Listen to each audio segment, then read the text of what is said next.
Hello, everyone, and welcome to the Starseed Dragon channel. This is our new perspective for the day, and we are using the Moon and Stars Tarot. And we got the Knight of Cups, the Lovers, and the Five of Cups. Interesting. So the Cups speaks to, it rules over the water element, which speaks to, it rules over emotions, feelings, intuition, soul consciousness, right? Connection, soul connection, emotional connection, feeling, right? Inspiration, creativity, what moves you, right? Emotionally. So the Knight of the Knight of Cups speaks to, as it says on the card, romance. It's someone who is offering you their cup of love, whether it be in a friendship or in a romantic basis or in a familiar way, right? Could be someone who wants to be part of your soul tribe that is offering you their love and their friendship, right? The Lovers is Major Arcana, and the card says decisions because back in the time of olden, the Lovers card was actually called the Choice card. It speaks to making a choice, to choosing love, or not choosing love. You can choose lust or obsession, or you can walk away from all of it, right? The choice is yours as an individual. But this Knight of Cups with the Lovers right next to it speaks to someone who is offering their love to you. You can choose to accept it or not, right? The Five of Cups, the card says grief, and that's appropriate. Fives are challenges, right? Fives are challenges.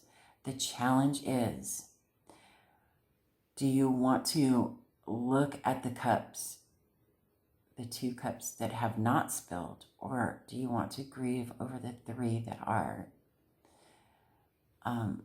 The Five of Cups also speaks to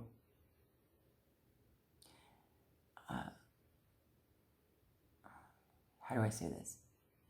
Being challenged to not look at any new potential love with the thought of being potentially disappointed like you may have been in the past with other relationships, right? All relationships are not created equal. And yes, we have all gone through multiple disappointments when it comes to giving your heart to someone, whether it be on a friendship basis, in a familial basis, in an intimate relationship basis, right? We've all been heartbroken before. We've all felt that disappointment. We've all had people make promises and break them. We've all been disappointed in something that we thought was going to work a certain way, and it ended up not working that way at all, right? And there is a grieving process that we all need to go through, and we all go through that grieving process differently. But the challenge here is to learn within yourself to not project that disappointment, that pre-disappointment that you felt before in other relationships onto something new. Because that new person that is coming in, offering you their love, is not like every other relationship you've had before. And you need to be able to give that perspective and look at that perspective saying, well, I can choose to decline this offer of love because I don't want to feel that disappointment or get again. Or you can choose to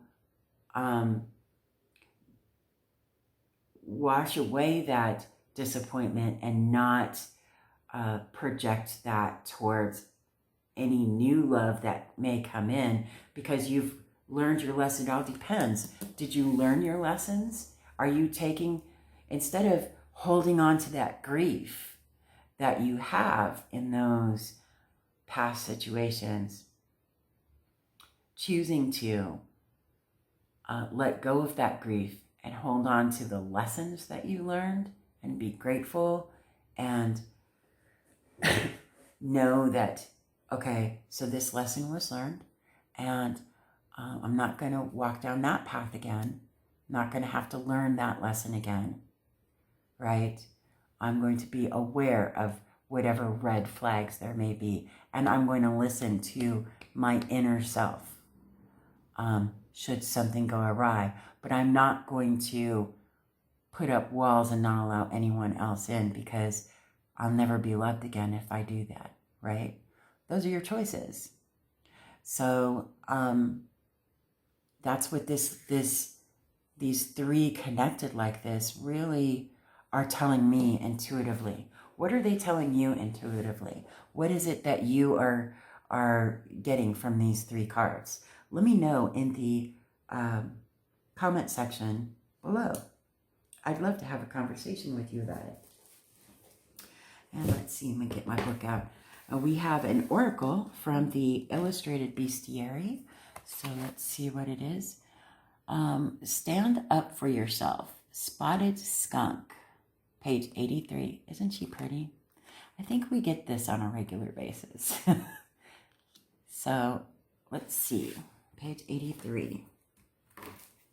83.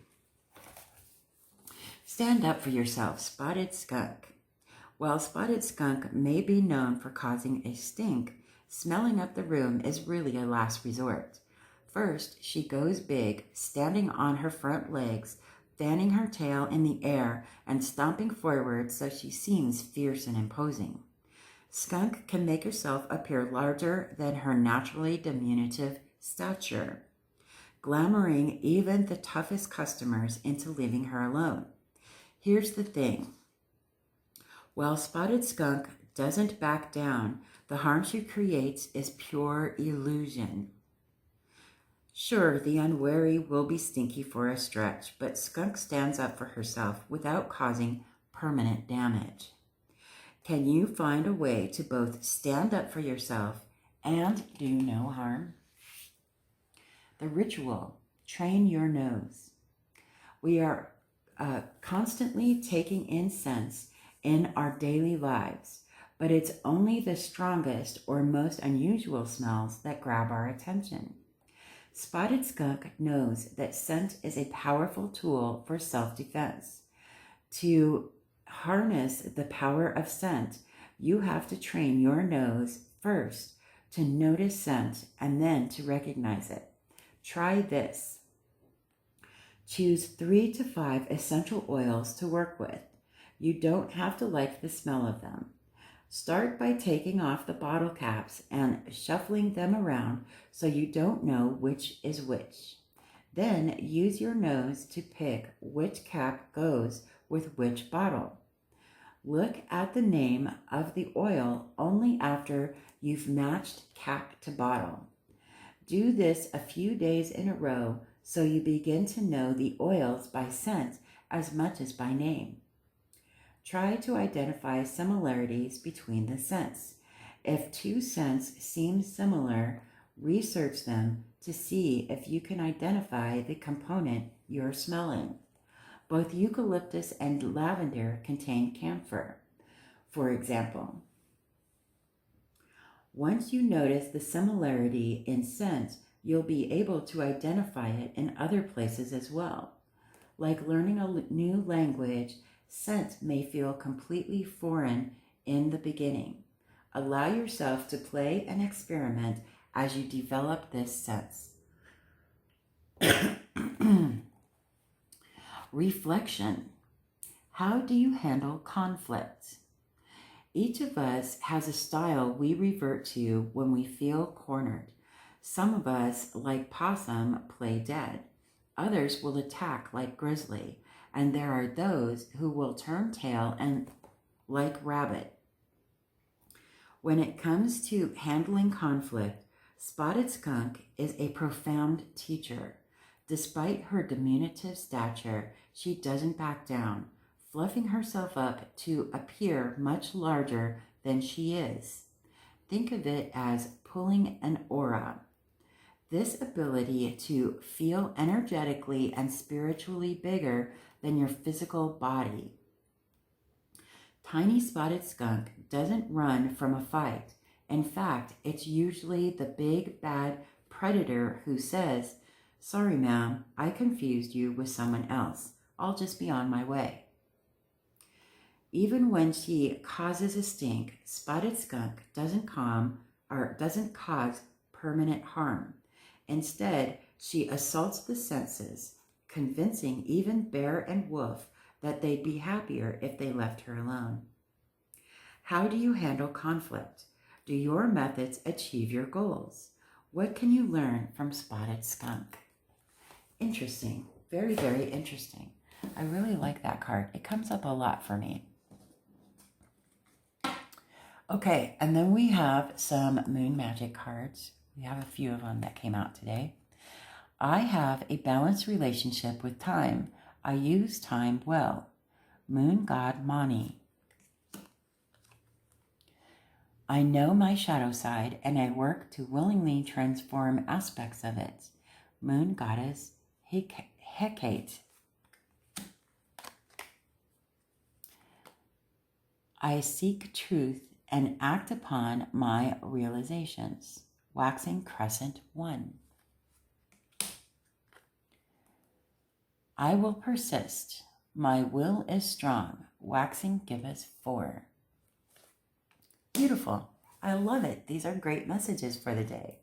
What is it that spoke to you intuitively in these cards today? Let me know in the comment section below. I would love to have a conversation with you about it. Other than that, I hope you have a great day, and I will see you in the next video.